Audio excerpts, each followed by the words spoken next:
Hey, what's going on, fellas? How are you? Hey, What's going hey, on? Glad to be here. You good absolutely. to be here. How was your day? It was a gloomy day out there. Today was gloomy. I tell you what, I work in construction. So, Oh Uh, wow. right now, I'm just thankful to be on a project where we're in a building that's closed up. You know what I mean? Because you don't necessarily have a say so over the conditions that you're working under. But I'm just blessed to be inside right now, and I know it was gloomy and cold outside today, so I feel for my my brothers and sisters that had to work in the cold today. Potentially, but I understand because right now at the present time I work outside for a transit company. And I mm, be like, standing at people's door knocking because we gotta do door to door. I'm like, y'all know it's cold out here. You don't bring your butt on out. don't look out that blind. Don't peek through them blinds and just look at. Right. I'm Exactly. like, just a minute. I be like, yeah, you think so? You gonna meet me at this van because I'm about to get back in this heat. Yep, it's about that time. It's about that time. Nico, what do you do? Well, I work in operations for a parking company in DC. Constantly driving back and forth to different locations, checking on different garages, different facilities, networking with property managers and stuff like that. So I'm in and out. I'm out the cold. I'm out in the cold. Then I'm in a little bit of warmth. Then I'm back out in the cold. So it's a little back and forth. I keep strapped up though. I keep my coat on. I play it safe out here because I'm not messing around with COVID. I ain't messing around with flu. None of that. None of that. But all in all, I just feel blessed to see another day. To be honest, I can't complain at all. You know, I don't blame you. I but don't it is blame cold. you. I don't like, I guess this winter. I don't care for the winter. Thank you for the season, but I'd rather have summer, spring, and fall. Absolutely. And I'm a spring baby. So, The spring. yeah, I'm a spring baby, so I need my Right. spring. Yeah, I'm in the fall. Okay. I love that breeze. Maybe that's why I don't mind the cold as much. I'm a winter baby. Oh, okay. Yeah. Okay. I knew. Well, you can have your winter, fall, your snow. Please don't pray for snow, okay? Please don't be praying. You can have your winter season with the Christmas and the snow. And do you have kids? Do you have children? No, no, Oh, no. so you can go outside with your children and play in the snow. My niece and my nephew, but I'm a child at heart, so I enjoy a snow day if I can get one. Okay. Okay. So what's the age range? Nehemiah, how old are you? I'm 27 years old. Okay. Larry, how old are you? 36. Okay. So we got 26 and 36. That's a 10-year gap, 10-year difference of experience of life. 27. 27. Oh, you about to be 20? You said 26. It's close. Okay. It's close. I can't wait to hear you guys' experience. So I want to start off with this question. Give me one word to describe yourself and think about it because I'm going to go in depth of why you chose that word about Mm. yourself. Yeah. One word. Mm, One word that will really define who you are as a man, representing your parents, representing who you want to be in the future, and your past. mm. That was good, huh?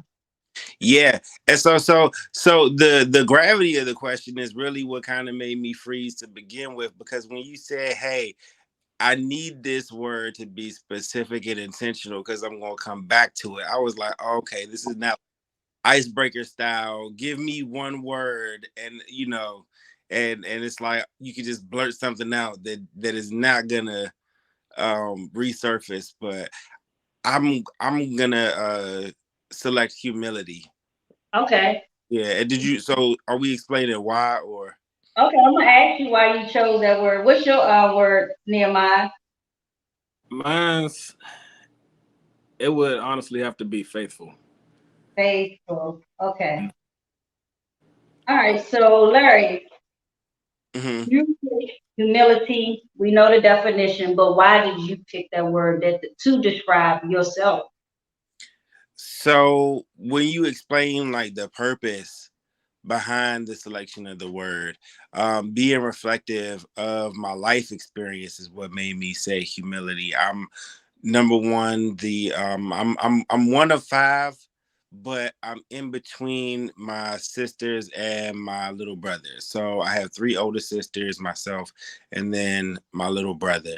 And my little brother is from my dad's second marriage, so we didn't grow up with each other per se, like in the same household. It was me and my sisters. But being the only boy in a house of females, especially as an African American, you kind of um get introduced to well, I don't want to say so many, but you get introduced to multiple hats that you understand that you have to wear. And that also became a life understanding, I'll say. So just feeling like there are going to be different times where you're called to wear different hats, so to speak, and kind of walk under different identities. For me, I felt like the biggest tool that I could use in that would be humility, because you may not necessarily have a full understanding of how to wear the hat that you have to wear in a moment, but it doesn't change the fact that you have to wear it. So you may have to figure out how to gracefully accept your lack of understanding in a moment. You know what I mean? You may have to figure out how you still have to learn and be open in a moment that still requires you to do something.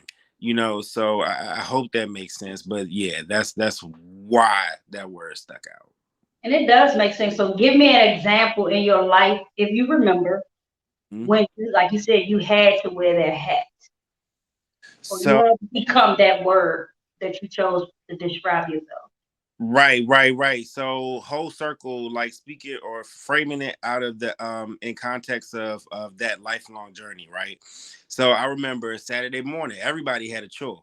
It was like one of those nobody. I grew up in one of those. Nobody's going anywhere until everybody's got their chore handled kind of household.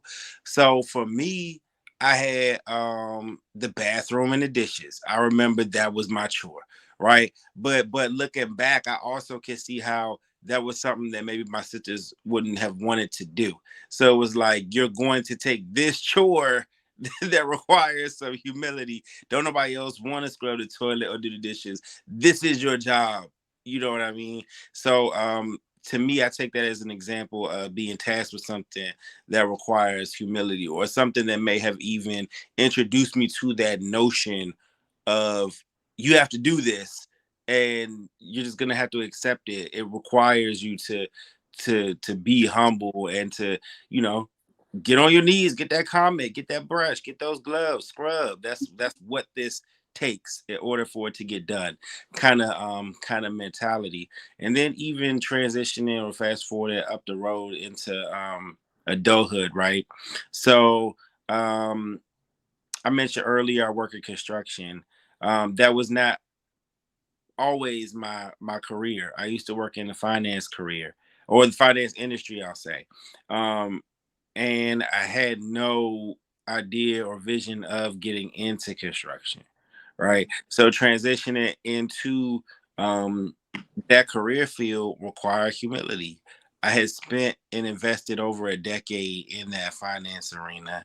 So when I transitioned into construction, I was extremely green, no experience. I was going to be completely reliant on just my work experiences in order to learn the skill set that I needed to be successful, right?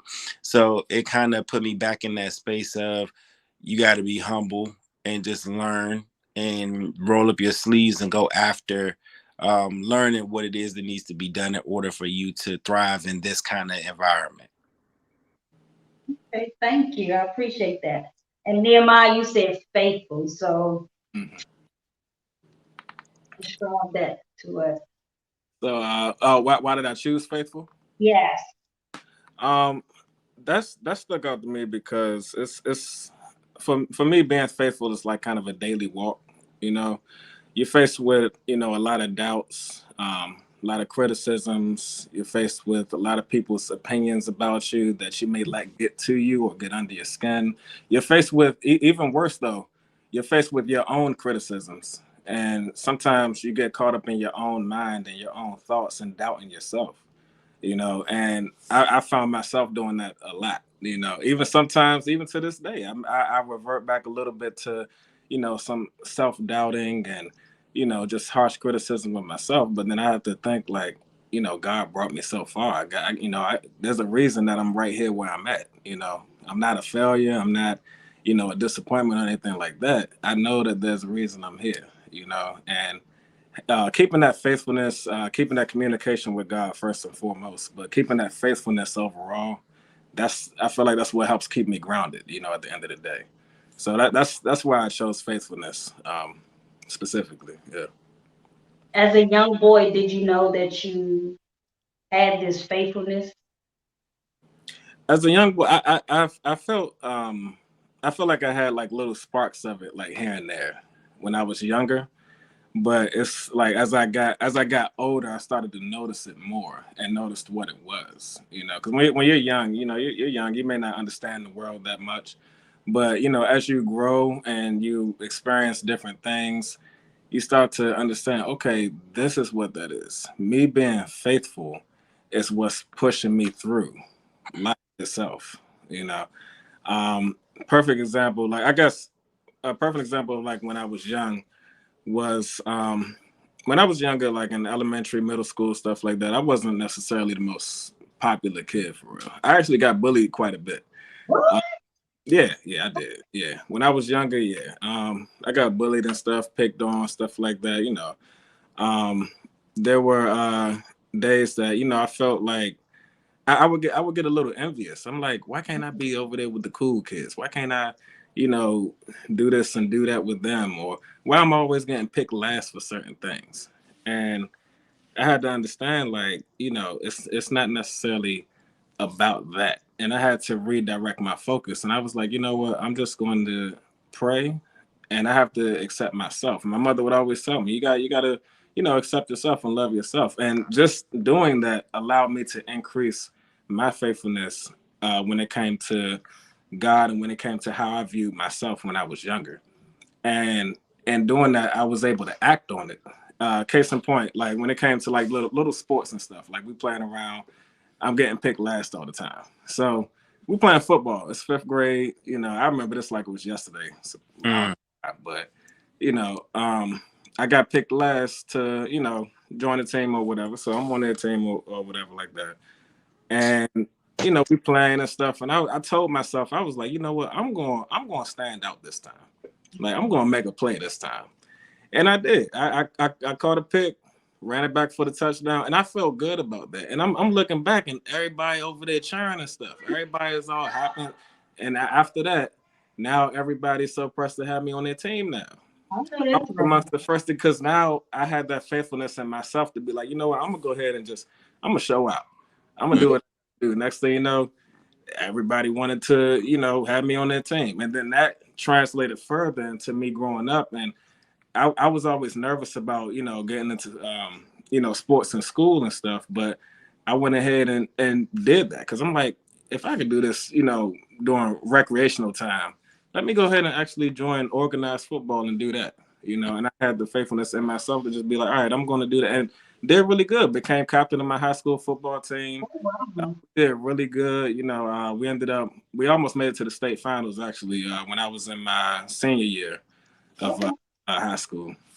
Got a couple of college offers. Not D1. It was more like D2, D3 type schools, but still, you know, that was something I was really proud of. You know, so from my younger stages, that's what kind of stood out to me as far as faithfulness goes.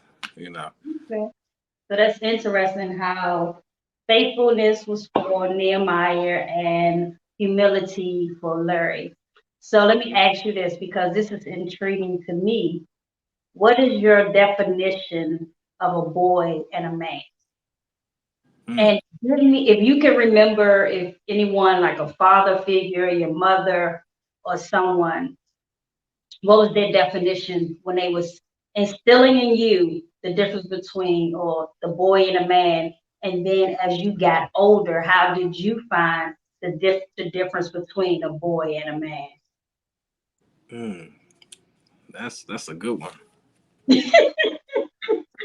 And I want to make sure I'm understanding it correctly. So, um, that initial definition of boyhood and manhood, you're wondering where did that formulate in our youth, and how did that differ from our perception of manhood in our adulthood?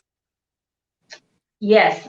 And because, I hear some women, it was a song like a lady made, Still Raising a Man or something like that. So Mm, basically, she has a man. He looks like a man, but actuality, he's mm, still a boy. So, mm. what is your definition of a boy and a man? And how did you? Yeah, let me just ask that first. I don't want to like go too deep. No, So, no, no. So I think I still struggle with the idea of defining what a boy and a man is, because and the reason I say that is because I feel like essentially they're the same thing. It's just that the idea is you differ at an age point, right? And that's all based on the premise that you're supposed to be operating under a different level of maturity from point A to point B, right? So at 18, you have different liberties that you can take upon yourself.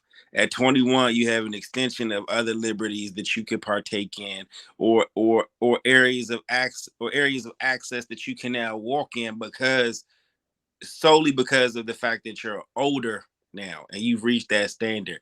But to me, those things also don't necessarily um, depict or mean that you're operating under that premise of maturity, right? You could be, 16 and be extremely mature, and be a boy. You could be 55 and be extremely immature. You a grown man. So that's why I say I kind of struggle with it, but um I'm gonna say that a boy. I'm gonna say a boy is a man in development. That sounds about right.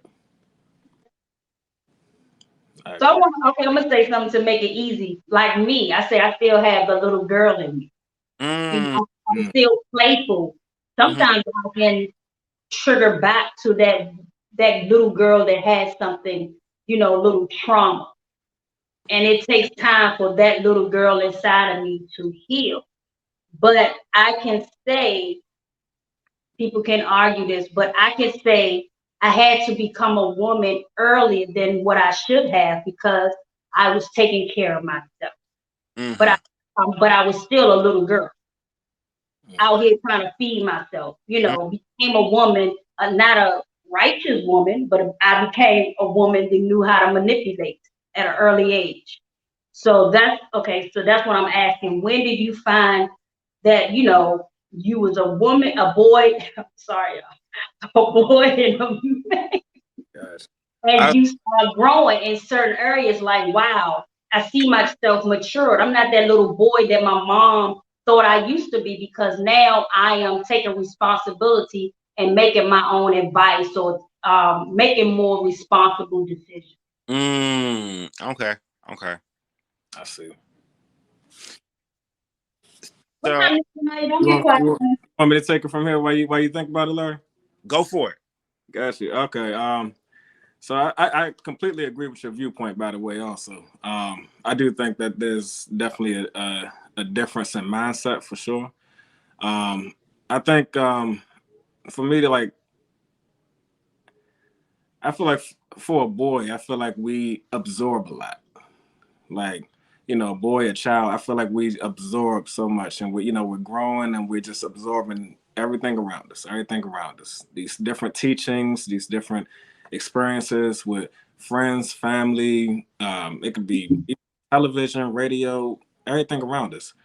And I feel like, with a man, I feel like that's where we're kind of, we're seeing the results of everything that we absorbed over all this time.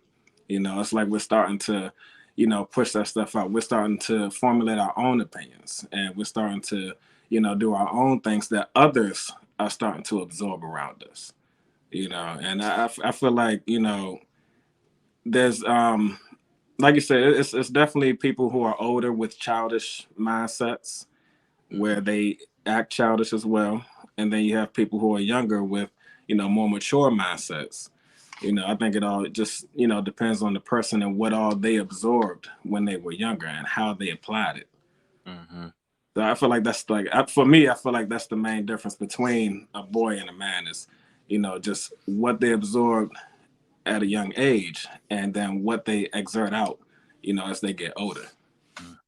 And I'm glad you said that, because do you think sometimes what you learn at a younger age cripple you when you're an adult? And I'm talking about becoming more vulnerable or more allowing your feelings, because I have seen both sides where when a young boy fall, immediately whoever that guy is, they man up. You don't need to be, you know, Mm-hmm.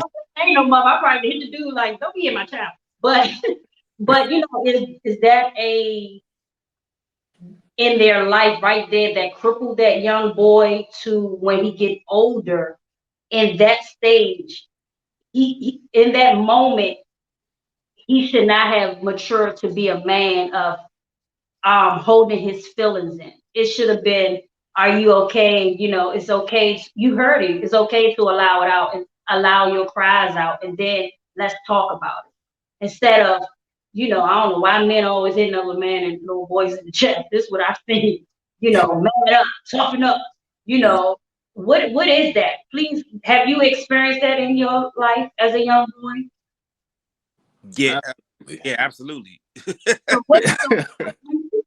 So so how? Okay, do you remember in that moment? What was your moment like? What was that thought? Boom!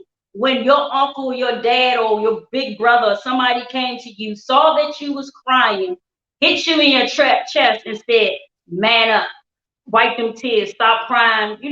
Let's get real. Stop being a little bee." If that even occurred, okay. So, what was that? If you remember, what was that instant moment in your mind as a young boy? I think that the initial thought was confusion, right? Because it's like I understood that there was a difference, but maybe didn't have a full understanding of what that difference was. You know what I mean? Or not having clarity about the difference. I think that led to the indicator you're different than girls, right? So it may be okay, like because I would see my sisters or a girl cry, and it was okay for them to be consoled or comforted or come to mommy or what's wrong or those kind of things. And it wasn't that everybody in my family would come to me that way. It would be like maybe my grandmother would love on me that way.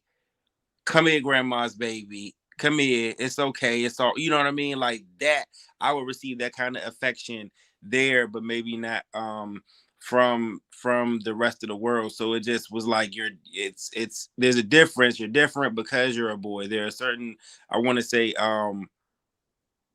gender associative behaviors you can engage in because you're a boy, but then there's a whole other series of things that you shouldn't do because you're a boy. So it just kind of it I will say that it made me feel like there's this Rubik's cube on the inside that I got to figure out, right? um and growing up in a non-traditional home, meaning like so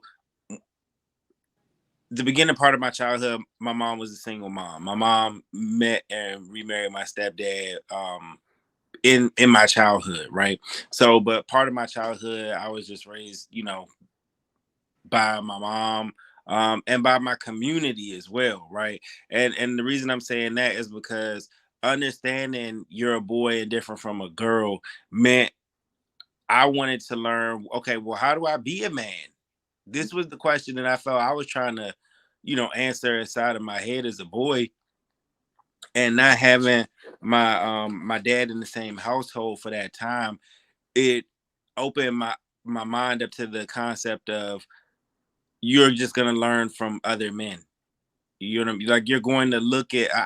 I remember being introduced to the concept early in life that look at everybody, look at every man, and just know that you're gonna pick things that you like and things that you don't like. Like don't just look for what you don't just look to mimic who they are. Look to see are they a good person? You know what I mean? And take from them what's good and leave what's bad. So in that sense, I kind of turn, you know, the men in my life into a classroom or like a quasi mentor of sorts. Hey, Nehemiah. So I think growing up, like, you know, you fall down and they, you know, hit you on the chest talking about, you know, toughen up and all that. I think there was this weird stigma around men growing up where it's like you have to be tough at all times. You cannot show your emotions. Showing your emotions was a sign of weakness. Again, that's why I thank God for my mother. I keep bringing it up. But she was able to show me that, you know, showing your emotions is actually a sign of strength. You know, in that moment when, you know, because I got it from my brothers all the time, and, you know, even people at school and stuff, like, oh, toughen up and this and that, blase, blase. It's like in that moment, it's like I felt angry because I could not express myself the way I wanted to. And it's like they just like, nah, just toughen up, you know, just do that. I'm like, you know, you can be tough, but you can still show your emotions at the same time. It's like nobody really grasped that concept, you know, when they was, you know, doing those things. Like when you fall down, nobody asks, like you said, not asking, are you okay? What's going on? Stuff like that. They just like, nah, get up, you know, stop acting like you said, stop acting like a little B or whatever like that, you know. Like that's their first instinct. And then as you grow older, dealing with that so much, it becomes your instinct to block your emotions and not really, you know, show them the way how you truly feel. And then people wonder why, you know, they have so much going on in their life, whereas, you know, it's like you can't express yourself the way you want to. Like you can't be real. You can't be true to yourself because there's this environment around you that's like, nah, you're supposed to be tough. You're supposed to be this. You're supposed to be that. And it's like, why can't I be true to myself though? At the end of the day, I could still be tough and I could do this and that, but you know, at the end of the day, I'm going through stuff mentally, emotionally, and I need to let that out. You know, and when you don't let that stuff out, it's no telling where it could lead you. It could lead you into depression. It can lead you to suicide. It's a number of things that not letting those real emotions out can lead you. It can deter you from even being able to be in a healthy relationship just because you can't express yourself the way you want to, and you was conditioned that way. And now it's like you feel like you're kind of stuck. And now you got all these people that really need therapy now because of stuff like that. They couldn't express themselves the way they really needed to in a healthy manner. And I feel like, you know, to have to bottle stuff in, to have to hold stuff in, next thing you know, you find yourself feeling numb. You know, now it's hard for you to even have an emotional like moment or an emotional connection with someone because you can't even get in touch with your emotions. You've been conditioned and they pretty much beat the emotions out of you, you know? So it's like, you know, how can you even, you know, be true to yourself at the end of the day when you can't even express yourself the way that you really want to, the way that how you really truly feel, you know? Yeah, I want to chime in on the back end of that because there was some good things that the Nico brought up. Number one, and also Portia, part of your question was there an experience at one point that you were just like, okay, I'm a man and I have to kind of walk in manhood, right? So it running back to Nico's example with football, right? How he said, hey, I wanted to believe in myself and also receiving encouragement from, you know, his mom or people in his life that gave him the confidence to say, I'm gonna make that play. I do have this ability. I'm gonna make a game changer play, and then how that altered his trajectory, his thinking of himself, right? So, that instance for me in adulthood was, I mentioned earlier working in finance. I didn't have any ambition or idea that that's something that I was going to do. It's just where I ended up. And I knew it. Well, so I would say that I tend to kind of be a perfectionist. Anything that I do, I want to do really well at, and that's work too. So, but prior to that, I couldn't necessarily say that I would have seen myself in any kind of a leadership position in the work arena. Um, and having somebody come to me and say, "Hey, have you considered doing that?" was like that pat on the back, that confidence that was like, oh, maybe I can. You know what I mean? So like that's what I connected with Nico's football example, because it was the same thing in the work environment. It was like that encouragement led me to be like, no, maybe I can. And then it was like, okay, I'm gonna be bold enough to step out on faith and pursue doing something outside of the realm of what I may see myself capable of doing. And it went well. So then it was like, okay, well, if you got some leadership ability in you, what other how deep does the scope of leadership exist within you, kind of thing. So yeah. I just wanted to share that because I thought that was good. The fact that, because to me that touched on the difference between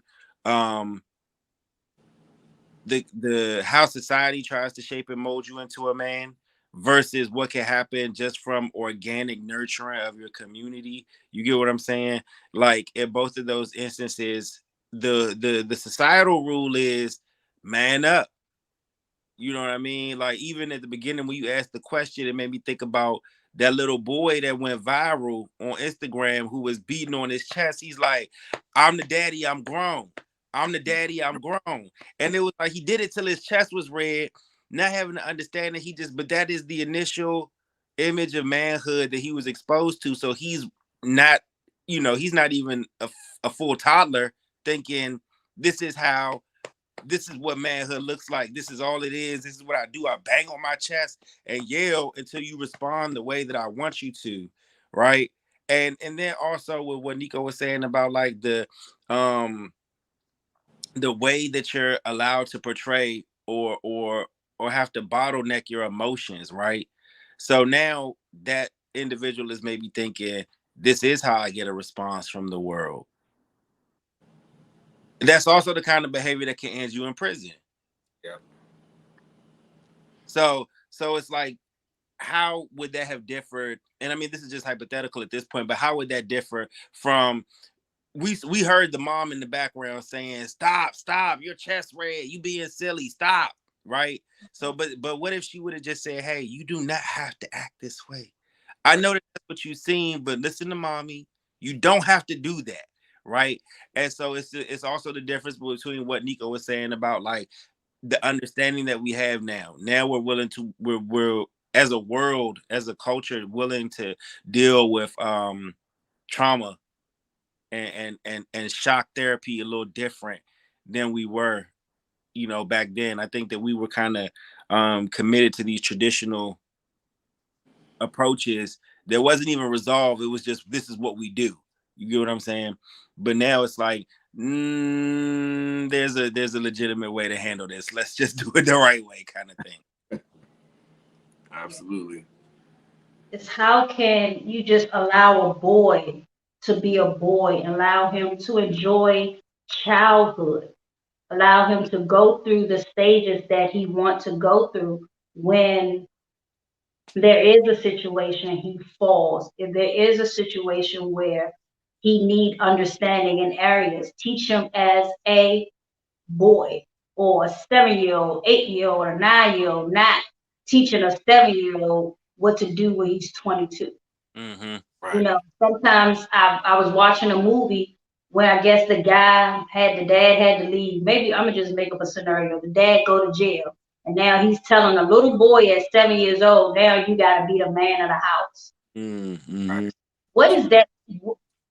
Help me as a guy. What is that? Like, why would you're telling a 7-year-old to be the man of the house where he should be focusing on school and learning and, like you say, learning how to catch that ball, building his confidence as a young boy instead of trying to have the worries of whatever his mother should be worrying about.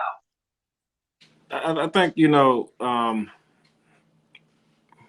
around that time, it's like when people experience the world. I mean, the world can be a messed up place sometimes. That's just the truth of the matter. And I get why they do it. I get why they try to, toughen you up and all this stuff and try to place all this, unwarranted responsibility on a child and stuff like that, because they in their mind, it's like I my words, y'all correct me if I'm wrong, but I feel like in their minds it's like they feel like they're preparing you for the real world. That's what I've heard all the time. I'm just trying to get you ready for the real world. I'm trying to get you prepared. But it's like, there's other ways that you haven't even explored, but you think that this is the way to do it. By grooming someone from, like you said, 7 years old, talking about, all right, you got to be the man of the house. I don't know where he about to work at. Like, I don't know, where he about to get the money for the bills and, all that other stuff. I don't know what he about to fix around the house.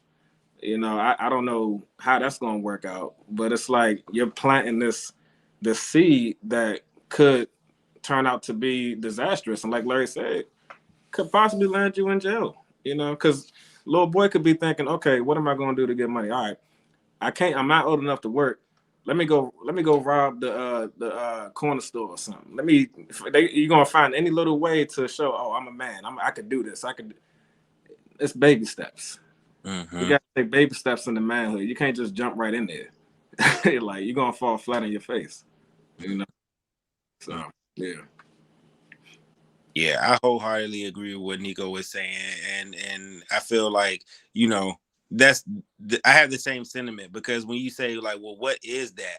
I think that's us respond, and when I say us, I mean like culturally. I think that right now and I'm not saying this doesn't happen outside of the African American group. I'm just speaking towards my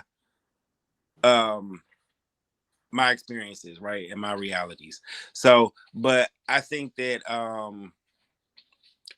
that's us responding to this approach that we just feel works for us. You know what I mean? Like this indoctrinated approach of this is what you do, and I don't even so we feel lost, but it's like if you think about what we have experienced as Black Americans, or Black Africans transitioning into America, right?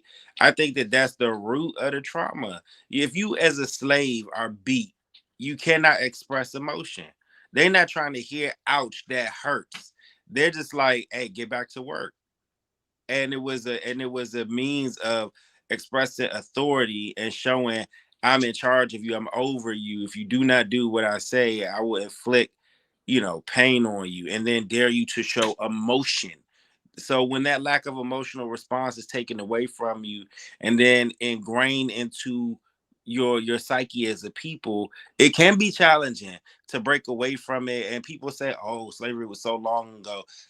We know that it takes 30 days to start and stop a habit. But if there's a habit that you've been walking in for hundreds of years, then it's equally as long for you to step away from it. So yeah, we are still hurt people trying to learn how to effectively heal from some of our traumas. And I mean, I think it's just ironic that we're in a space where the world is also shining the lens on mental health and the appropriate way to deal with those kind of issues.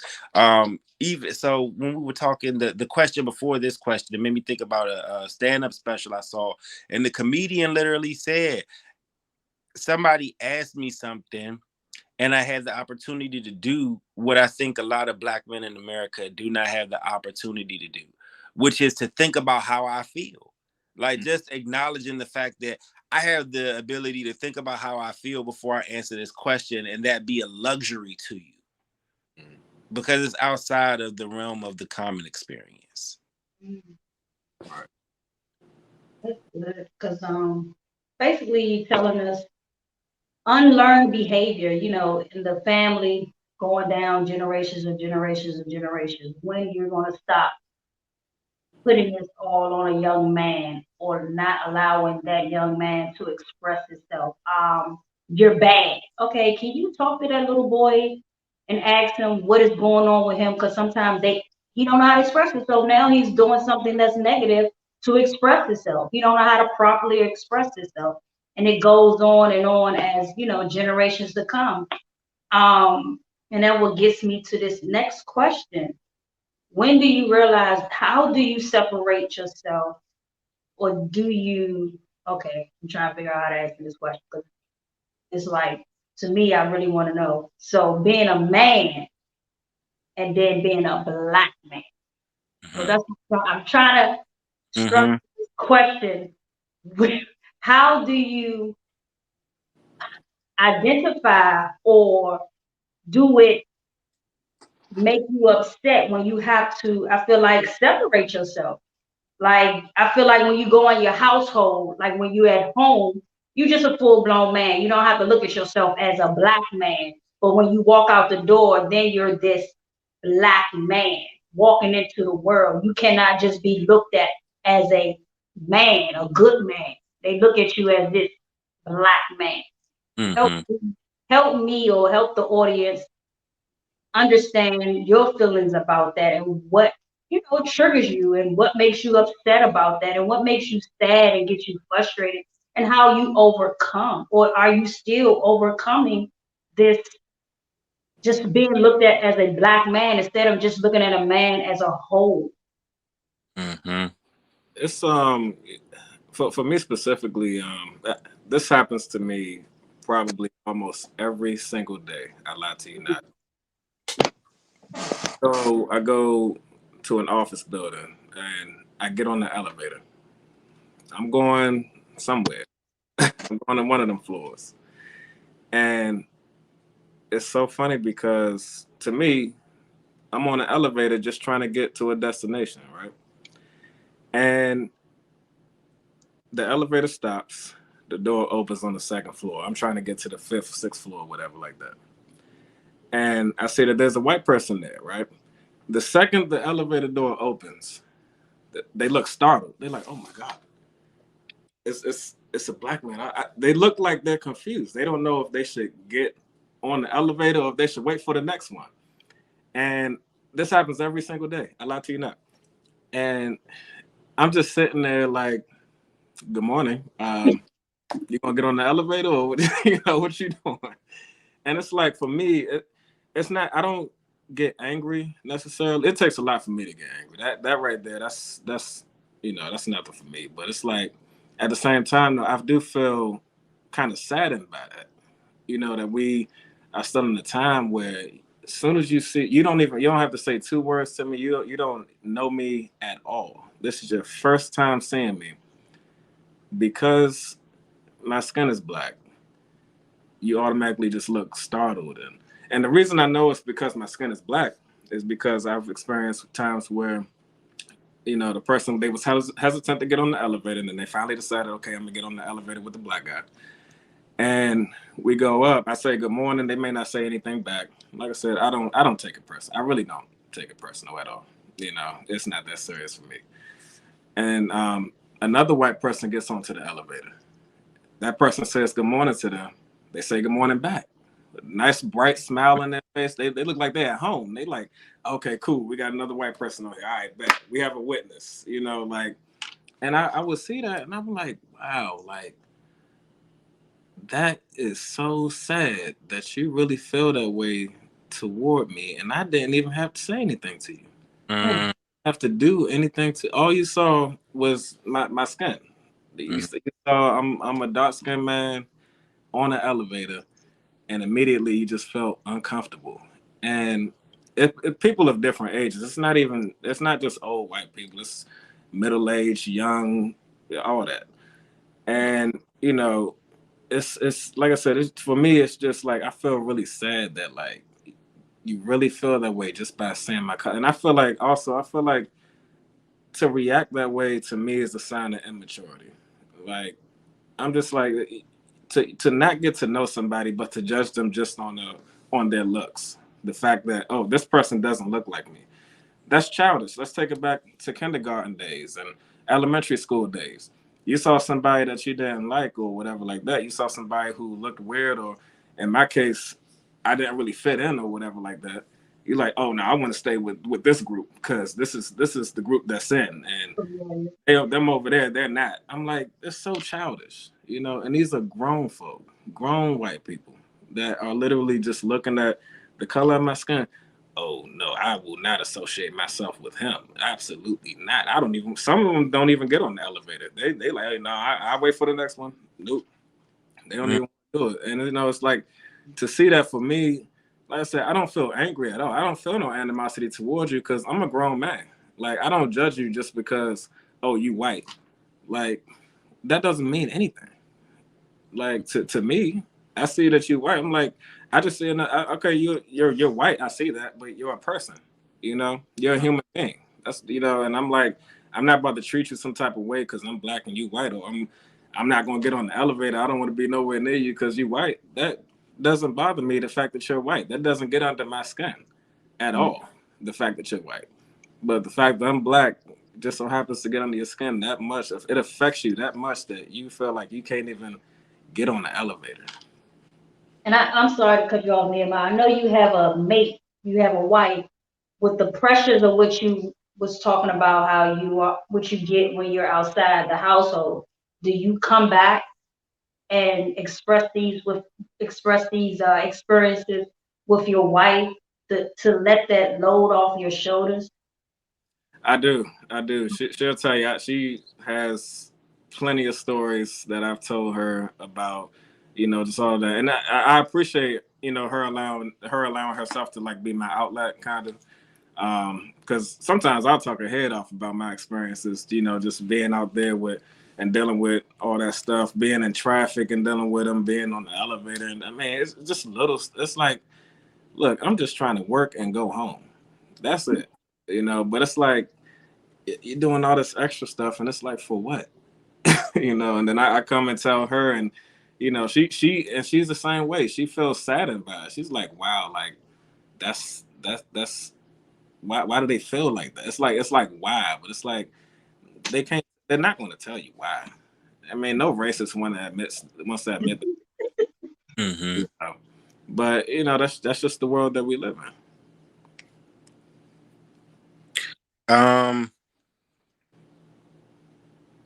So it's going to sound a little crazy at first, but I think that what helps me to find comfort in that feeling of I'm a man, and even the separation between I'm not just a man but I'm a black man, is choosing to wear the hat of I'm a Christian first and foremost, right? Like I think that that faith perspective, that Christ, and specifically Christ-centered perspective, is what helps me to be able to look at the world from the lens of what Nico was talking about, where it's like that color divide. I think that Christ is what allows us to break that filter, if you will, off of the world where we choose to primarily engage in color. And I think that the divine design of it all was for us to be able to accept people where they are from these different walks and still learn to amicably, peaceably learn to live with one another. Like that is the goal, right? So even like starting with my wife, right? So there we may have disagreements, and then she would say there would be times where she might be like, oh, that's you know, that's men. And I'd be like, no, that's kind of people. Like I sometimes I find myself disagreeing with gender specific kind of infractions, like, oh, you're thoughtless because you're a man. Women can be thoughtless. Oh, you're insensitive because you're a man. Women can be insensitive, right? So it's like from there. And then the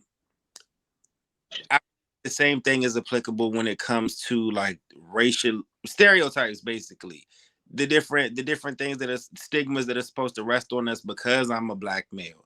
No, it's not because I'm a black male. Like men as a whole may deal with these kinds of things, or people as a whole may deal with this kind of thing, but there's some sort of authority or dehumanizing quality in you putting it on black men.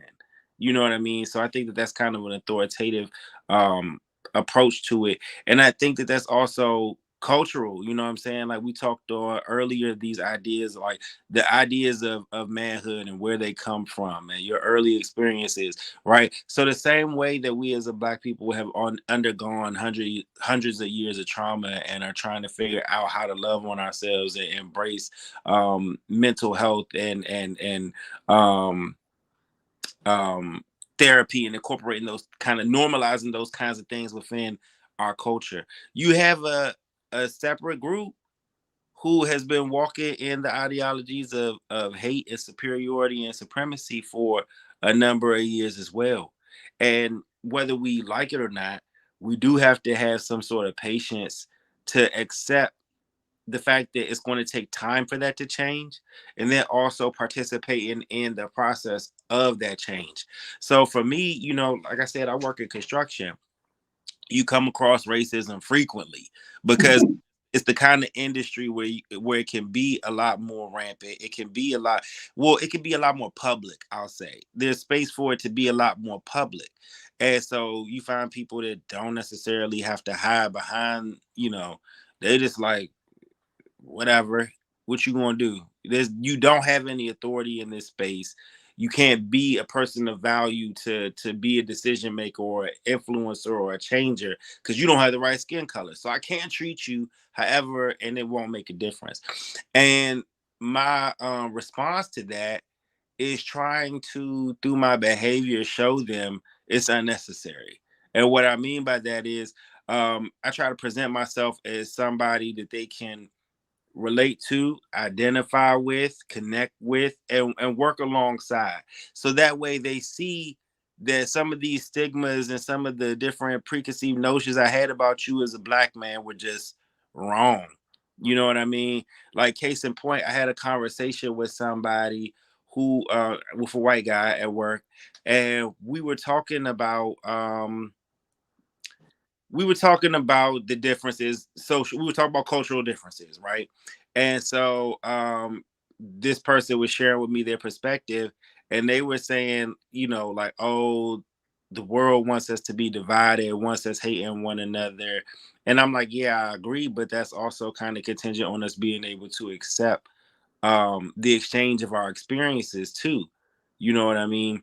Because we were talking about slavery, and they were talking about how, from their perspective, right, what had been explained to them was that there was still some Blacks, even in the early, even in the, I guess, the as late as the 1960s, maybe, that were still fine with slavery. They were okay with it, right? And it wasn't. And I'm like, okay, I'm familiar with what you're talking about, but that's a small demographic of people who were kept from the information that the Emancipation Proclamation had been put into place, right? That they weren't just okay with it. They were okay with it based on a lie that covered up the ability to be free for real, right? And I'm like, so imagine, put yourself in our shoes. And I asked them, I said, have you ever been to the Black Wax Museum in Baltimore? No. Okay, I expected that no. But if you visit it, you'll see that there was a wax display of a pregnant mom strung on a tree, belly sliced open, baby on the ground. Right? Now tell me that you would be okay if that was the potential reality for your wife or your daughter. That in the middle of the night, your owner, first of all, you have an owner, your owner walks into your home, takes your wife out of bed because she's really his and can have her when he wants. Are you okay with this? And his face was like immediately, no, never, never. And I'm like, okay, so that's what I'm saying. Like, why would we as a group ever want to live that way, be exposed to that kind of treatment? That conversation, I think, is effective, right? Because us being able to tap into exchange where we can just express thoughts and back and forth with ideas, that could be the conduit to them opening their mind and saying, like, oh man, like, I did not look at it this way. And I'm not saying that's going to be the complete catalyst for change, but it can be an initiator. It can begin to chip away at that construct in their mind and help. And I mean, and I've seen that. That's one example, but I've had multiple conversations like this with non-blacks. And that's good that you're able to have that conversation. Say if you're not able to have that conversation, and we're seeing different stuff going on with, our community, our Black men and Black sisters being, beaten for no reason. As a Black person, did that heighten your fear of this could be me? And I'm gonna give you an example of my own experience, because I was so overwhelmed. I called first of all, I was proud of myself.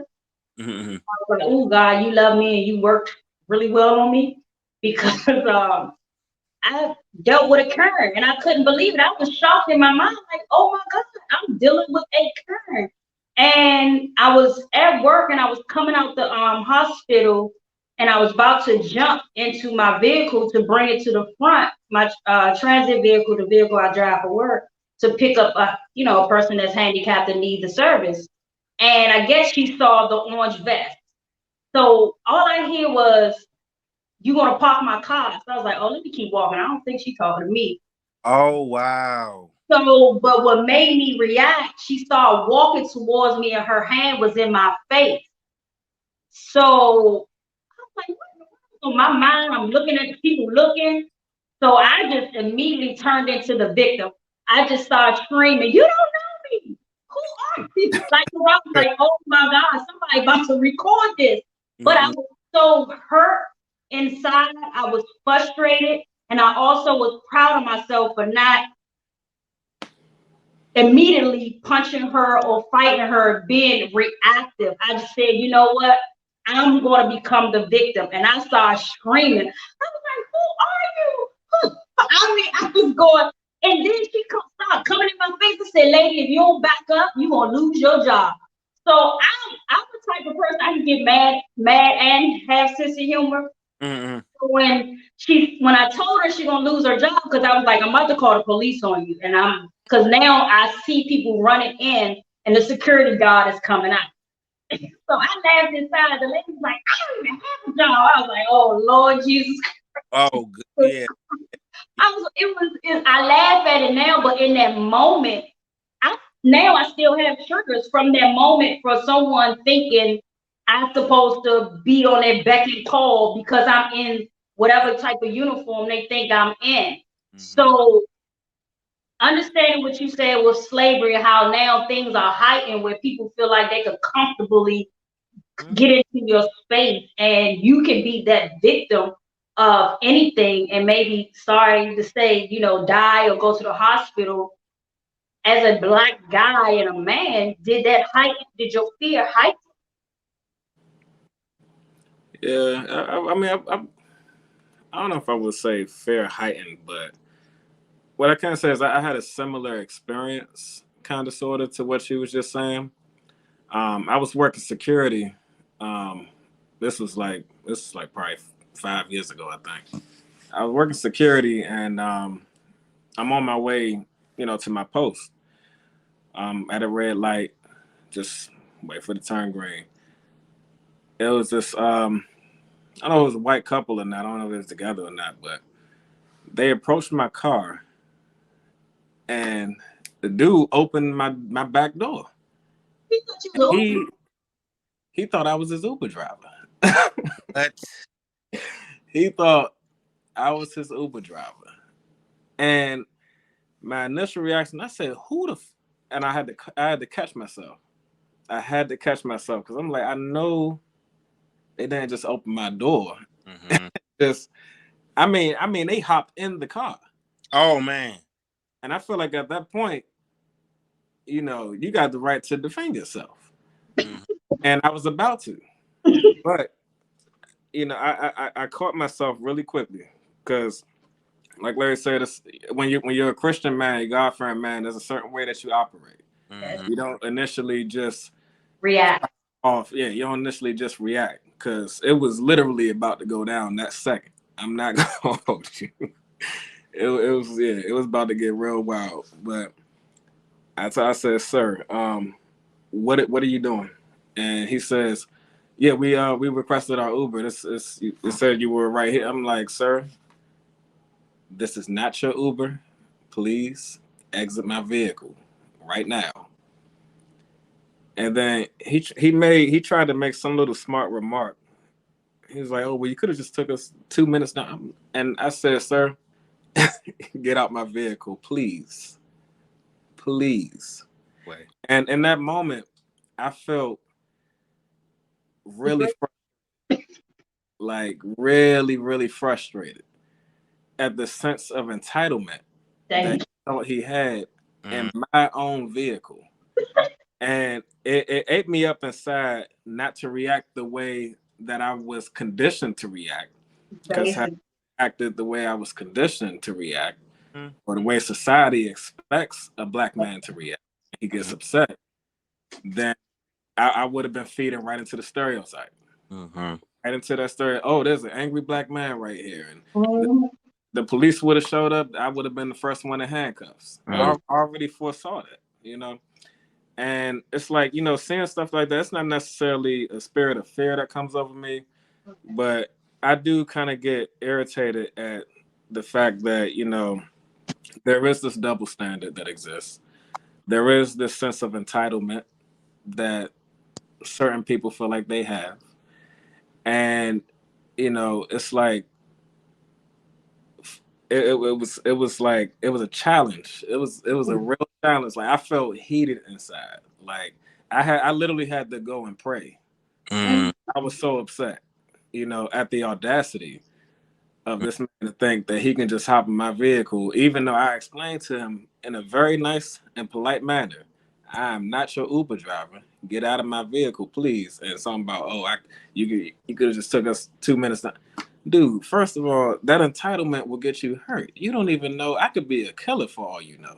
And you just decide, because that's how he was conditioned, that, I could just hop in anybody's vehicle and just get a ride. No. It's just the thought of that. And it's like, as black people, I'm not going to speak for all black people, but I'm pretty sure I can when I say this. But I'll speak for myself. I'm not hopping in no random person's car. Right. They are not. I'm going to check license plates and I'm going to check all this. But that entitlement blinds them. They just think, I can walk anywhere and go anywhere freely, you know, and I don't got to worry about nothing. And I'm like, that's so crazy that they think that. And it's not that. It's not that I want to impose, you know, the black experience on white people.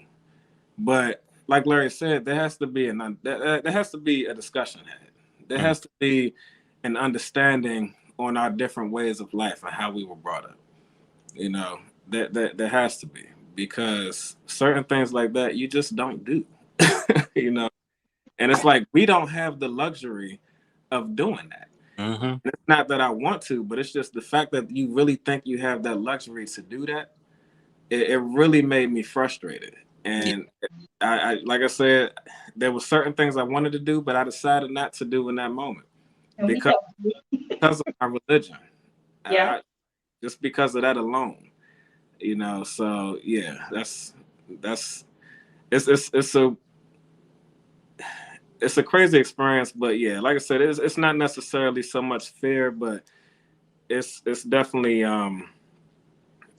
just a frustrating moment every time you witness stuff like that, whether it's on TV, you know, black man getting jumped or tackled by the police or even killed by the police, you know. And it's like, that's something that we have to constantly deal with. But you have, you know, these white people who can just walk freely and do the same exact stuff we do, and I mean, unscathed, untouched. They don't have to worry about anything. But there is, you know, I won't say a counter argument, but there was another experience that I had where I did feel a little bit afraid. This is another case where I was working security, and this is before I got my driver's license. I'm riding around with a learners at the time. I should not have been doing that. And it's crazy. I don't even think my mother knows this, but she knows I was using her car, I think, but I don't think she knows about this story. But she might call me later. But so basically, I'm leaving now. I had my headlights off at the time because I was patrolling the construction site, and I usually keep my headlights off when I'm doing that. And it was about maybe 2:30, 3 o'clock in the morning. It's time for me to go. So I'm leaving. I forget to turn my headlights back on. Mind you, I'm in downtown Washington, D.C. There are feds on pretty much every corner at that time. I don't know why I didn't think about this. Maybe I was just tired. But I'm driving on my way home. I get pulled over. And I'm like, oh, no. A driver's license in here. I got on all black. I got a little skull cap on. This does not look good. Mm-hmm. I'm thinking to myself, I'm like, all right, let me try to relax because I was a little anxious. I'm not gonna lie, I was a little anxious. And then I look in my rearview mirror and I see who stepped out. White guy, Caucasian, bald head. He's approaching, and it's sad because for a split second, just like how the white people saw me on that elevator, and they already had their preconceived notion. Mm-hmm, mm-hmm. When I saw him, I was like, oh no. Like, just no, like not right now. Like, I had my own preconceived notions. I was like, oh, he about to lock me up. It's about to be a wrap. That's what I thought, right? So he approached the vehicle and he asked me, he said, hey, so you know why I pulled you over? I said, probably because my headlights was not on. But they do work though. I showed him like they do work. You know. He said, I see that now, but you didn't have more. And he said, license and registration, please. And that's when I was like, well, I got the registration. As far as the license go, you know, if you can give me about 2 weeks. If you give me about 2 weeks, you know, but yeah, and I try to, you know, say in a little joking manner to lighten up the mood for myself because I was uncomfortable. And he tells me, he's like, so he said, so what are you doing? Like, what's going on? I told him, like, literally, I'm just working security. I'm on my way home to my folks. That's all that's going on. I live in District Heights, you know, just heading that way. And he said, so are you planning on, you know, getting your license? I was like, absolutely. And I was currently enrolled in driving school. I already was getting my hours and all that stuff. So I was definitely on my way to, you know, getting my license. And I explained that to him. He said, look, this is what I'll do. You go home, go straight home. Don't stop anywhere. Just go straight home. Don't let me catch you out here again without your license. Mm.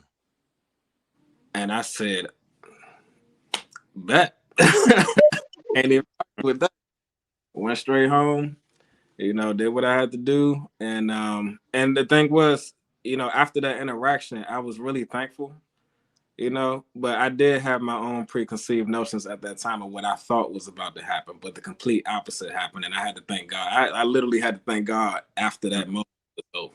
But you also knew you didn't have a license, so you legally you don't even supposed to drive a car. I know. That's the crazy. Just with your learning, so we can give you a little bit of leeway because you was wrong. And you was wrong, and the consequences was even getting a ticket. That would have messed your license up right there for getting your license. Exactly. But luckily, God was in the presence and gave you a nice police officer.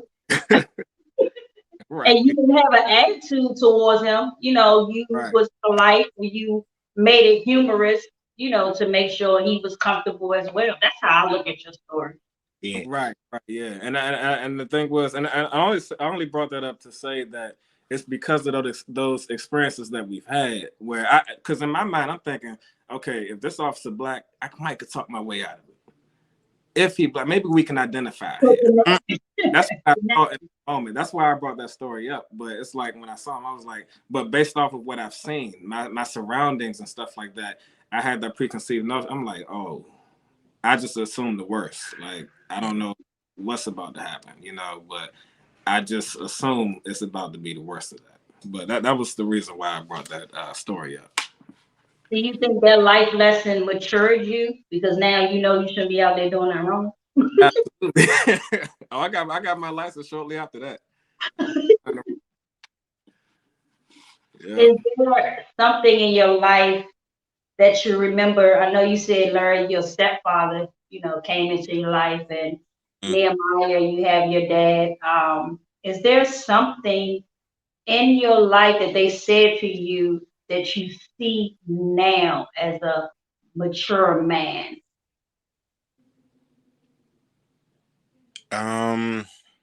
Absolutely. I mean, there's probably a number of things that echo back at different moments, but the biggest one, so our senior year of high school, we had an award ceremony just announcing where everybody was going, who got scholarship money, blase, blase. And so they wanted everybody to give their life philosophy during during the award show or during the ceremony. And mine was never look down on somebody unless you're extending your hand to pull them up. But that's something I got from my stepdad. That's something that he told me as a child, and he would repeatedly tell me. So that became a part of my life lens, I'll say, to look at people in life that way. You don't look down on people just to be doing it because you think that you have this privilege or this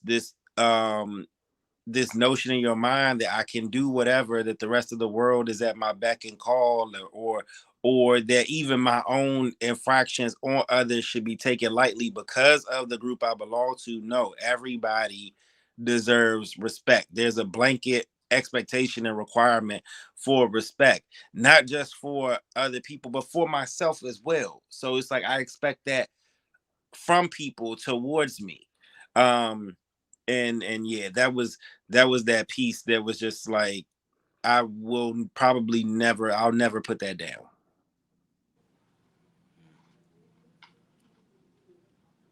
What's up, Nehemiah?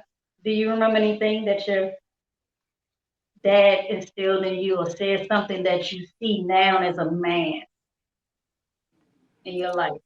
Oh, as a man in my life. Something he instilled in me that I see now. Yeah, as he instilled in you as a little boy, and now you understand it as a man now, and you see it in your life as a grown man, fully mature man. For me, honestly, I wouldn't say that it was necessarily a phrase, but it was me witnessing his relationship with God. My father, the one thing he always just told me, he was like, just, it didn't matter what was going on, just always go in God's presence and seek his face. And I found now, like, as I became an adult, that's like the most important thing that I can do. Like that's every morning, every night. Like I try to get in God's presence, and because it's you're faced with so much, in life. Like it's a bunch of different type of things, and it's just like it could be a range of things. It could be, it could be work, it could be finances, it could be your marriage, it could be family. It's a wide range of things, and even like we talking about now, just being black in America, really. And you have to really go to God and get in his presence and pray. I would watch my father, and I've sat with my father before, and he would pray for hours. He going in tongues, he crying, he's sweating, he on his knees, he on his face, he on his back. Like any way he can get in God's presence, he was getting in there.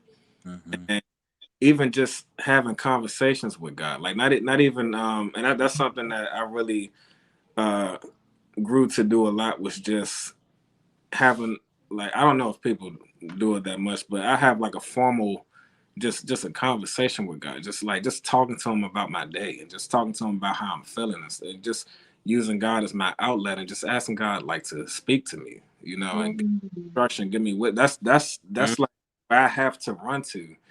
And I run there and I get in my word and everything, and it's like, you know, and God really and I watch him just work in my life. Like he makes things like perfect case in point. I have an example.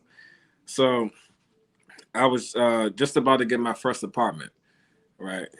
And I was working as a manager for Impact Maintenance, which it was, and it was a company under the company I work for right now, Atlantic Services Group.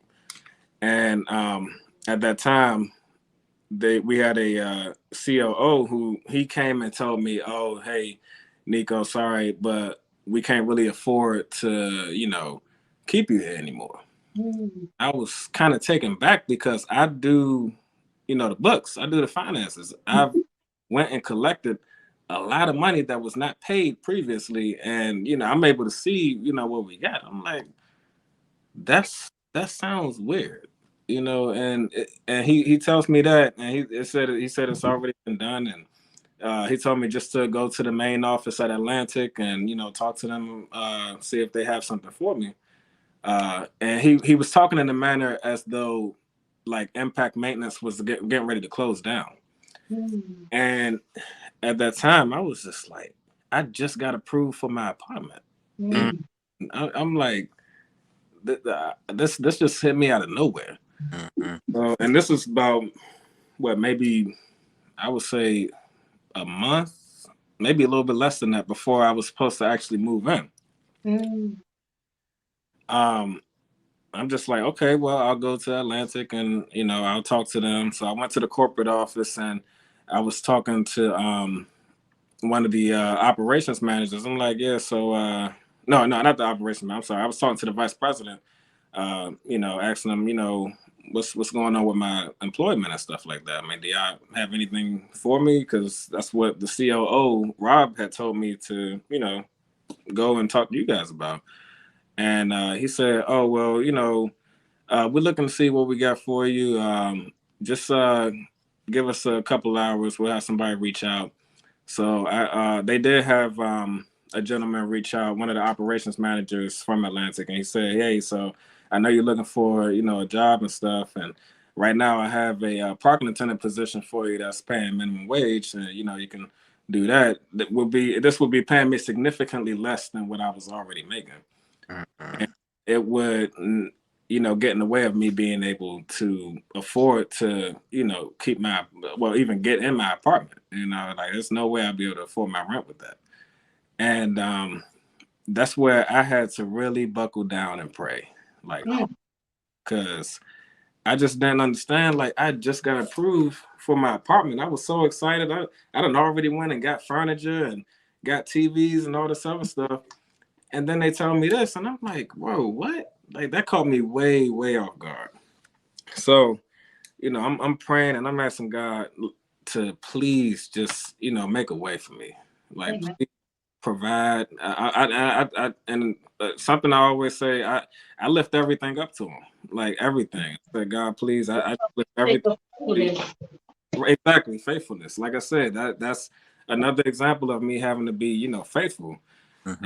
You know, I believed in God. I was like, look, something's going to happen. Like something is going to happen for me.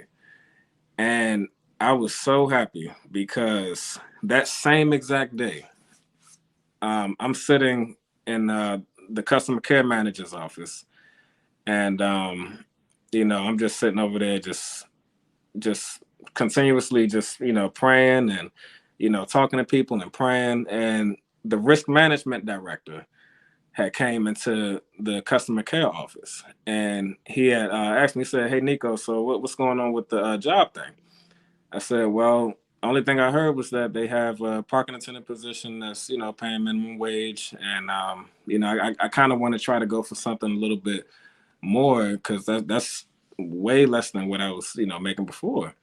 And he said, "All right, well," he literally told me this. He said, Give me about 2 to 3 minutes. I'll be right back. So I'm sitting there, I'm like, all right, okay. So I'm just in my mind, I'm like, God, if this is what it is, please just let there be no issue. Let everything be smooth. Just, please just help me right now that I can just, get the salary that I need to get and that I'll be able to go ahead and move in my apartment and be comfortable and all that good stuff. He comes back literally 2 minutes later, a whole job offer to Mm. be auditor of the company. Wow. I'm not gonna lie, I almost broke down and cried. I'm not gonna lie to you. Right. I was shocked. Like I was like, yeah, like I really watched God like move. Like I really watched him move. And it's like to see that, it's like can't nobody tell me God isn't real. Mm. I know for a fact he's real. Like I've seen him work, in my life. And it's like to see, I'm like in the timing of it all, it's like there's no way you can tell me God isn't real. Mm-hmm.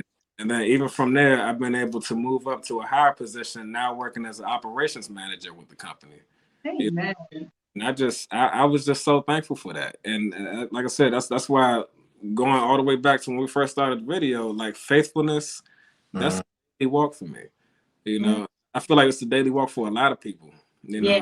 especially, Black people, and people of all walks of life, to be honest. I mean, we all faced with different adversities and different challenges and stuff like that, but yeah, that it's like you cannot lose that faithfulness. I feel like you lose that, it's no hope. Like it's none.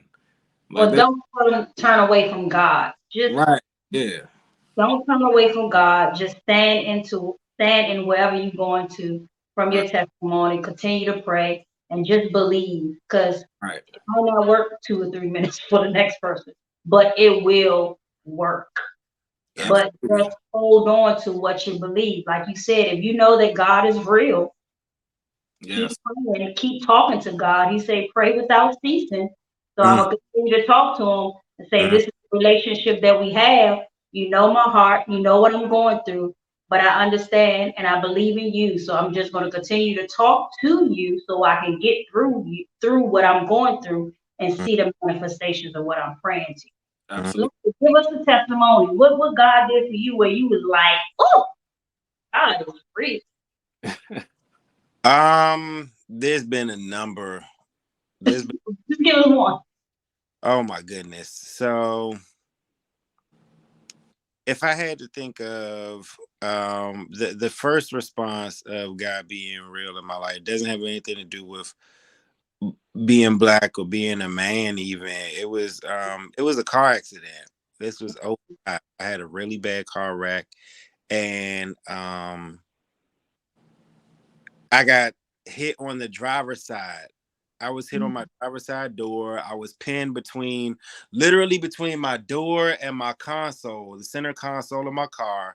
The front windshield had cracked but hadn't bust completely. The sunroof had completely cracked and bust. And I was in so much adrenaline that I was literally trying to climb out of the sunroof. And it just so happened at that time. I say just so happened now, but in hindsight, I could see how that was God being with me in that situation. An off-duty paramedic drove past. No EMT had responded yet. No officers had responded yet. It was literally just car wreck in the road. The person that hit me was behind me, and my car's in the middle of the road. And so the young lady got out and she said, stop struggling, like be still. But you don't know the depths of your injury. And Yeah. if you struggle now, you may further injure yourself. Wait until EMT responders get here and they can properly get you out of the car. And like I said, hindsight is 2020. And looking back on that moment, so many times after the fact, I've seen or felt like the lesson was, even in this moment of tragedy, even in this moment of complication, even in this moment that has circumstantially brought you pain, I'm with you, right? in a moment where you may want to panic and you may want to frantically try to resort to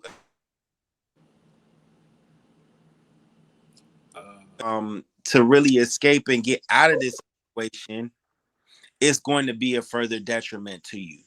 Stay still and endure this pain temporarily until I get to you. Let me properly get you out of this situation. And so, they came and they cut me out of the car, and they inspected, my body and everything like that. But it was just the idea that I felt so close to death, right? Because they did tell me, I mean, I'm here talking with y'all now, so clearly it didn't happen.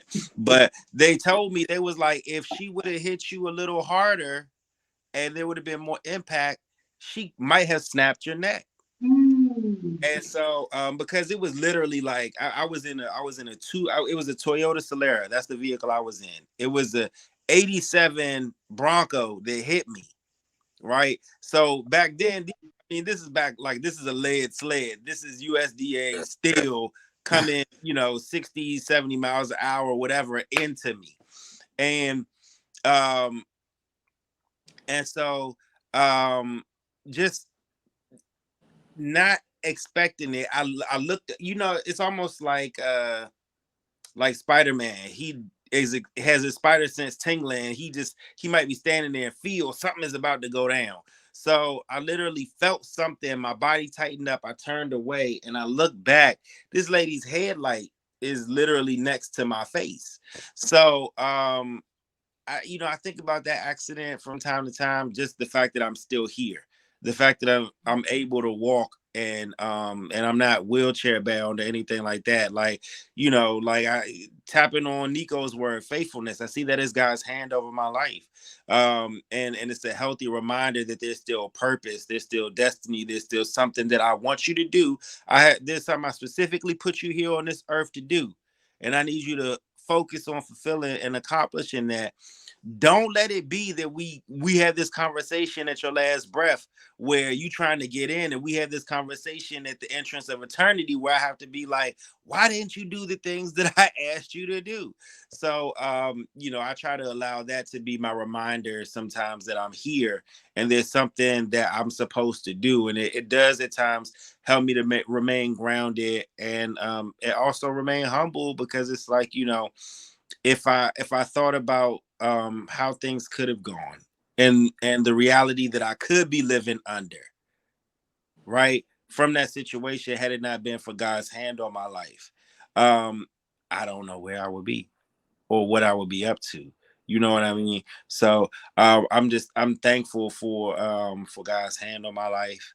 And also for his call on my life, because I think, and I don't want, it's not something where it's like I'm not saying there's something specific about Larry and his call. We all have a calling, right? But I'm thankful for my call. I want to respond to it. I want to be obedient to it. I want to, like Nico said, it's a beautiful thing when you can see how the Lord flourishes in your life when you give him the space to. Yeah. Right? And when it says in the word, have the faith of a mustard seed, right? So a mustard seed, you can literally fit in the crevice of your fingers if you put your tiny. But if that thing ever has the ability to take root, right, then it can literally overrun a field. One mustard seed can become so fruitful in what it produces that it can overrun a whole field. And I try to let those kind of images fill my mind and remind me of the potency of God's call on my life, the ability that he has to do in anybody's life, right? Because holding on to that reality is so that you can share it. So I'm supposed to be able to take that to somebody and say, hey, you may struggle with addiction or bitterness or unforgiveness or whatever. Now put it down and plant your seed and allow it to flourish in your life, because it can completely take over and overrun the different things that are holding you down, that bitterness, that unforgiveness, that racism, that struggle that you're dealing with, right? It may be prominent in your life until you apply this faith, this seed faith of a mustard seed to it, and it can grow and overrun it. You know what I mean? Like we think about a garden and how a weed has the ability to choke the life out of the plants that we want. Well, a mustard seed has the ability to choke out these different experiences and these different encounters that you've had with the world, and God can silence all that and grow over it and allow it to become something different. When we were talking about the different things that may go wrong in life, and you know, whether it be Black experience or I'm marginalized because, you know, for whatever reason, I think a lot of people overlook the story of Job, right? Because it's like Job had plenty go wrong in his life, you know, and the one thing that he constantly was going to God for was understanding. He's like, God, this is messed up. Why are you letting this happen to me? Right? And so, and the response that he got wasn't the response that any of us would have wanted. It's the response that we all sometimes receive. He got messed up answers from his friends that tried to put their place in, they tried to insert themselves into God's place and offer him rationale and logic on why he was doing, why things were happening in his life. You must be sinning, you must be up to something trifling, you must be out here living ratchet, because if that wasn't the case, God wouldn't allow all this to go wrong in your life.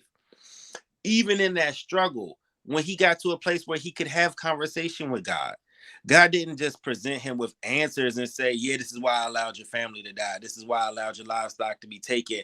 He said, where were you when I formed the universe?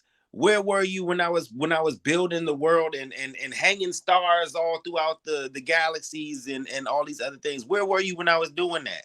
When you can do those things, then come and have a conversation with me about why I allow or why I do da da da da da. And it humbled him to a place where he had to accept, I may not understand. I may never get an explanation. So when we talk about like, why is it that, like, you know, sometimes I be thinking like, God, what did we as Black people do to end this? How you just, you hold up, you wrote this whole thing and you just scripted in the oppressor. Okay. And that's a tough pill to swallow. But I think about Job, and I think about the fact that you may never get an explanation. You may never get the closure that you desire about these different things that have taken place, these different atrocities that take place or tragedies that occur in your life. You may not get that explanation or that peace, but your responsibility at the end of the day is to still come to a resolve where I can say I subscribe to the doctrine of faith. I subscribe to my alignment and my relationship with Christ, where he is over me and I'm under him. And if something happens that I don't agree with, that I don't accept, that I don't like, I can still deal with my emotions. I can still be busted up on the inside. Job still grieved, right? He still kind of fell apart and rolled around on the floor, if you will, and had his cry moment. He had his ugly moment. But he at some point had to get up, and getting up was about accepting the fact that I don't have any control over God. I don't have a say so. But I do have an instruction. I'm supposed to continually be obedient. I'm supposed to continually find, to Nico's point, find myself in the presence of God, find myself on my face before God, find myself on my back before God, trying to gain relationship with him, because in relationship with him and intimacy with him, I can accept that there are things that I cannot change, right? Mm-hmm. I can accept this world around me. I can also accept that because I've learned to get up when my world falls apart, it is now a part of my testimony. Mm-hmm. So as I share that with others, they can understand. You may not get an explanation about all this trifling stuff going on in your life, but do you need one to get up? Right. You don't need one to get up. That's something that you want. We want that closure. We want a explanation. We want that kind of understanding. But the truth is that you may not get it. And if you don't, what will you do? Will you fall apart and allow your world and everything, your calling and everything to go out the window because you can't have what you want in that moment? Or are you going to continue to subscribe to this doctrine of faith, and then I'm going to continue to take steps forward on this path, and I'm going to see what else God has in store for me, right? And whether you expect it or not, because I know everybody takes Job and they turn it into double for your trouble. God gonna bless you. He gonna shower you. The Bentley is coming. It may not. It may. It may not. It may not. It may not. God knows how. And so here's the thing. God gave him double of certain things, right? So the livestock and the resources that he lost, he got double, right?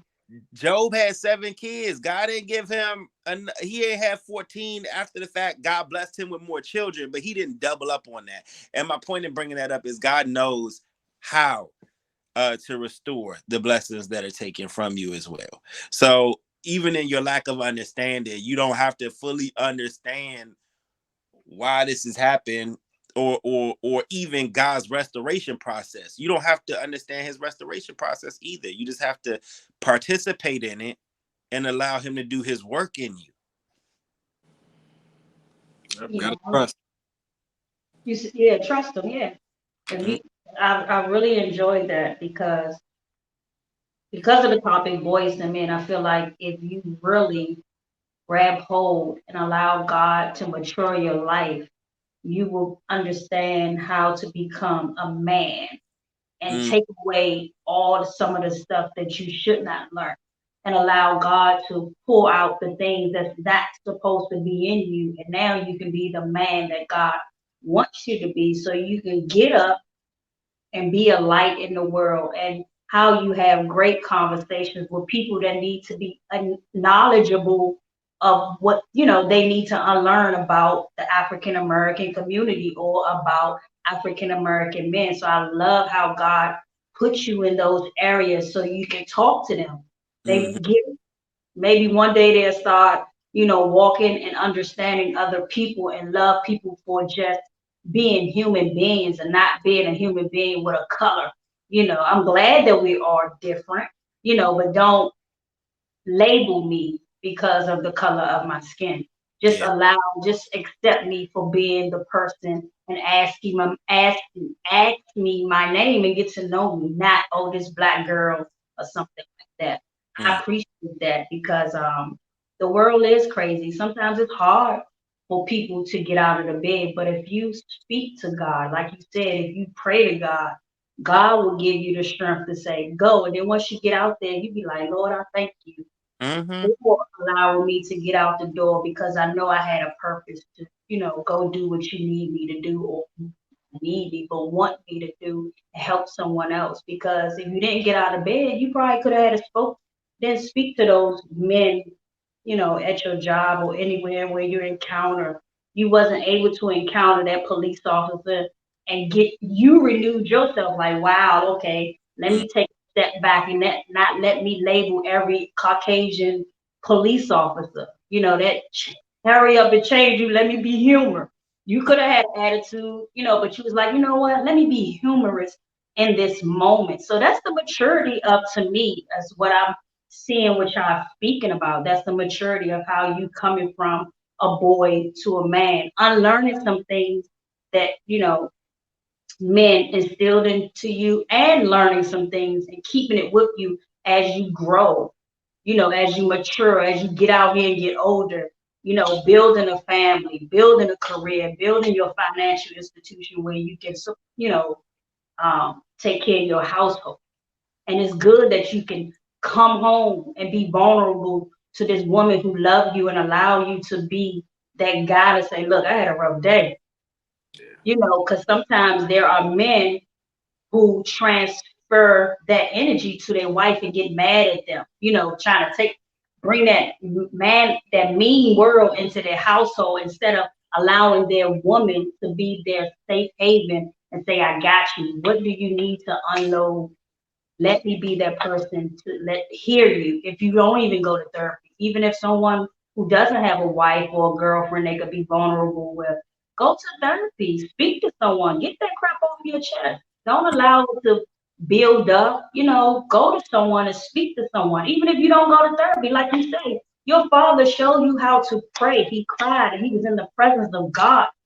That person will feel God's presence over them and start lifting them up, lifting that off of them, and they will see how the load is getting less heavy on them. So I'm so wonderful that y'all spoke your testimony. And Larry, your testimony hit me because I was at work and I literally was like in the car praising God because I was at work and I drive for a transit company. And I love the Holy Spirit. The Holy Spirit used that woman to tell you, look here, boy, chill out, move it around before you break something else. Like, I love how God used people, and I love how the spirit supernatural speaks. And I was driving and I had the right of way. The light was green. The Spirit said, you need to stop at the intersection with a green light. And, I'm a little sassy. What? Stop. I had to stop a car southeast, South Capitol Street, going towards Maryland. Went straight through the red light. Yeah. And I stopped at the green light, the stop at the intersection, and I'm looking left to right, and boom, the car went through. And the lady was in the van, in the bus. I said, oh my God, did you see that? And I just started saying, Lord, I thank you. I didn't even care how she thought. I was like, oh my God. I said, girl, we would have been gone. Right. I said, and I was about to go to that green light, but the Spirit told me to stop and look. And when I looked, and I was just like, oh my goodness. So if we just trust God and just get out the bed, understand that some people are like, I don't want to deal with these people out here. But if you just trust God and allow God to just do what God does best, and He orchestrate our lives, just get out the bed, get yourself cleaned up, and just allow God to use you. And I'm glad God used you guys today. I'm so appreciative. I'm like, if I was y'all fire, I'd be proud.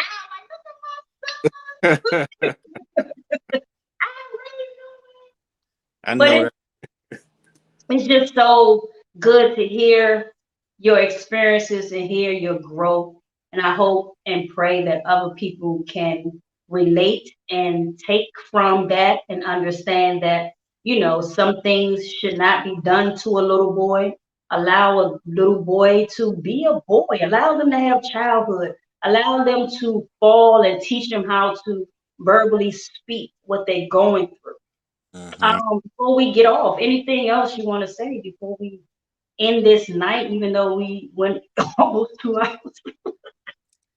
hours? So there's nothing additional that I can think of, like Preston, to say other than thank you for the invite and the opportunity to participate in this conversation on your platform. I think it's awesome what you're doing.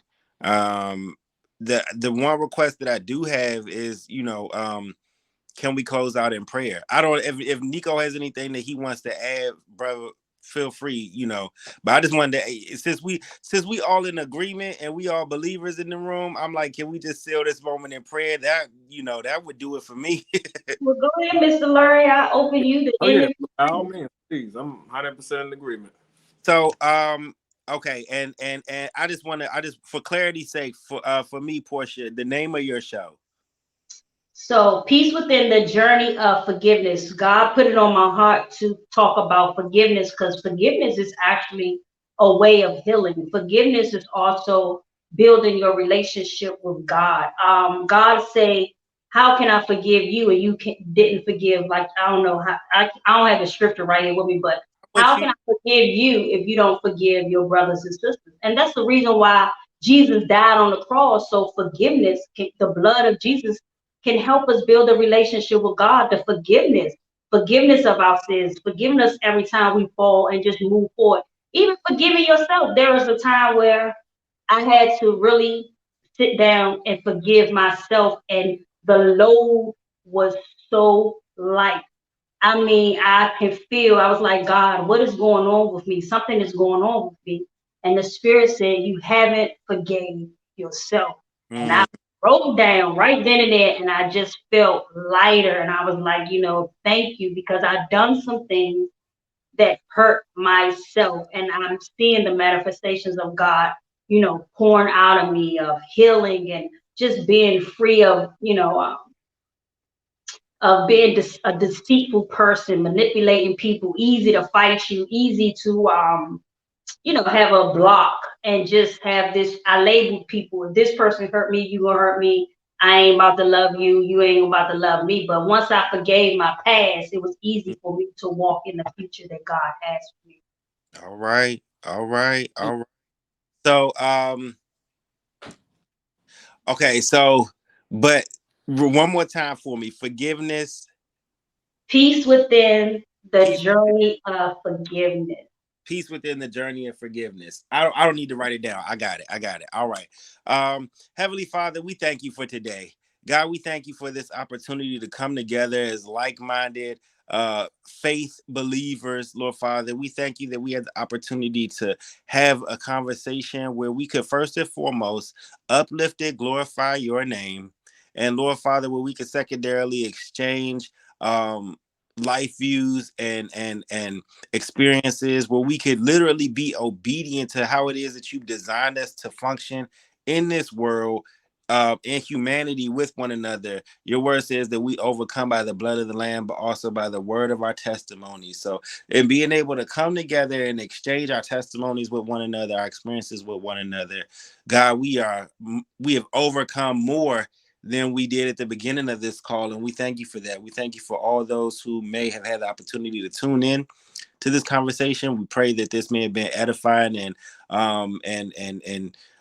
healing for somebody else aside from us, God. You've been so merciful and so gracious and so faithful to us to bless and pour out over our lives. So we hope that this can in turn feed and restore and help to revitalize somebody else.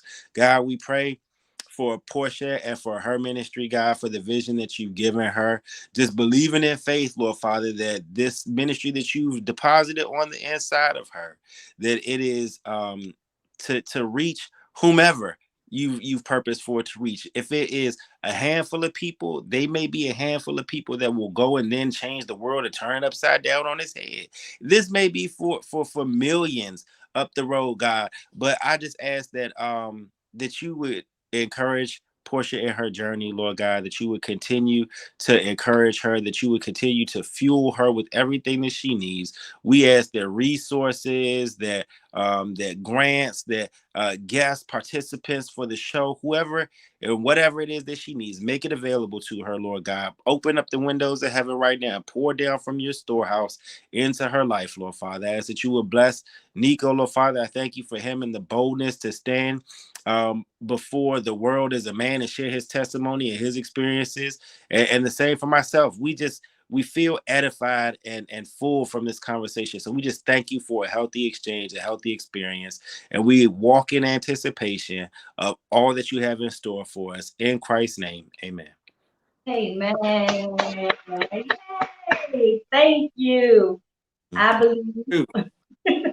Yeah, absolutely. Thank you. All right, y'all. Thank y'all so much, and I'll see y'all soon. And trust me, I'm gonna call y'all back for 2023. All right, all right. Absolutely. Be the great man y'all are. Be the great man y'all are. Thank y'all. Take care. Y'all have a great night.